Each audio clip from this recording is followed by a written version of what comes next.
सब हक हुकूक औलाद नहीं अदा करेगी, बल्कि औलाद के कुछ हुकूक हैं जो माँ बाप के जिम्मे हैं, और उसमें हम कमी कोताही करते हैं, और कोई बताता भी नहीं है, कोई बोलता भी नहीं है। माँ बाप भी उसमें बहुत ज्यादा गलती करते हैं, माँ बाप भी उसमें कमी कोताही करते हैं, माँ बाप भी उस हुक्म को तोड़ते हैं, जिस बिना पर क्या होता है, माशरा बनने की जगह बिगाड़ ज्यादा होता है। क्योंकि औलाद की परवरिश कौन करता है? माँ बाप करते हैं, उसके बाद उस्ताद करते हैं। जब माँ बाप सही होंगे तो औलाद भी सही होंगे, जब माँ बाप नेक होंगे तो औलाद भी नेक होंगे, जब माँ बाप मुत्तकी होंगे तो औलाद भी नेक मुत्तकी परहेजगार होंगे। लेकिन मसला यह है कि सब हम बाप के हुकूक बता रहे होते हैं, माँ के हुकूक बता रहे होते हैं कि बाप के ये हक है, माँ के ये हक है, फलाना हक है, ये अदा करो, वो अदा करो, सब कुछ ये जरूर है, बताना चाहिए। लेकिन माँ बाप के ऊपर भी औलाद के कुछ हक है, वो हम नहीं बताते, ना वो हम सुनते हैं, ना उसका तस्करा करते हैं। जिस बिना पर क्या होता है, माँ बाप तो टेढ़े टेढ़े, लेकिन औलाद उससे डबल टेढ़ा। माँ बाप तो रब के बागी है, औलाद उससे डबल बागी पैदा होते हैं। माँ बाप जालिम है, औलाद इससे बड़ा जालिम बनकर पैदा होता है।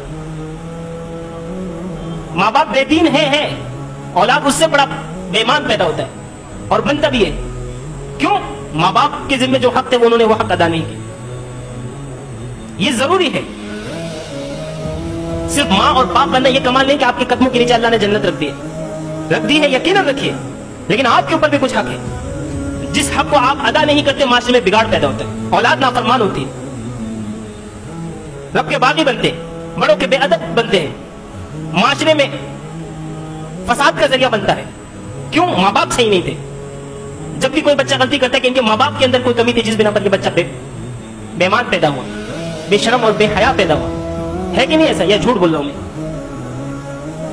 आपने सुना नहीं होगा आज तक हर मौलवी साहब ने ये बोला, माँ के कदमों के नीचे जन्नत, बाप जन्नत का दरवाजा है, इससे इनकार नहीं है।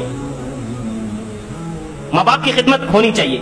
माँ बाप की खिदमत औलाद तब करेगी ना जब माँ बाप दीनदार मुत्तकी परहेजगार हो। माँ बाप बताएंगे ना औलाद को अल्लाह के हक, रसूल के हक, दीन, शरीयत, रब का फरमान, मोहम्मद मुस्तफा सल्लल्लाहु अलैहि वसल्लम की सुन्नत। ये कहां से सीखते हैं? अदब, कायदा, अदब, एहतराम, ये कहां से सीखते बच्चे?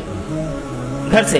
और जब माँ बाप ही अदब एहतराम से खाली हो, जब माँ बाप ही दीन बेदीन हो, जब माँ बाप ही रब के बागी हो, जब माँ बाप ही फासिक फाजिर हो, तो क्या ख्याल है? औलाद जुनैद बगदादी पैदा होगा, या इमाम बुखारी पैदा होगा, या इमाम आजम अबू हनीफा पैदा होगा। ख्यालस्त के महालस्त के जुनूनस्त, यह हमारा वहम गुमान है कि औलाद नेक। आम के पेड़ में आम ही पैदा होता है, आम उगता है। आम के पेड़ से हम सेब की उम्मीद नहीं रखेंगे, सेब के पेड़ से हम आम की उम्मीद। माँ बाप अगर फासिक फाजिर है तो बेटा भी, औलाद भी फासिक फाजिर पैदा होता है, क्योंकि उनकी तरबियत ऐसे माहौल में हो रही है। माँ बाप अगर रब के दुश्मन है तो औलाद भी रब के दुश्मन होंगे, माँ बाप बेदीन होंगे तो औलाद भी बेदीन होंगे। तो इसीलिए माँ बाप के ऊपर भी कुछ हुकूक है औलाद के। सिर्फ ये नहीं कि माँ बाप के औलाद के ऊपर हक है, बल्कि माँ बाप के ऊपर भी हुकूक है, वो अदा करनी पड़ेगा। अगर नहीं करेंगे, वो हक अदा नहीं करेंगे, वो जिम्मा अदा अपने तरफ से अदा नहीं करेंगे, तो कल कयामत के दिन अल्लाह के दरबार में आप पकड़े जाएंगे। दीन ये नहीं कि सिर्फ एक तरफा बयान किया जाए, दीन मुकम्मल है। अल-यौम अकमलतु लकुम दीनकुम व अतममतु अलैकुम निअमती व रदीतु लकुम अल-इस्लाम दीना।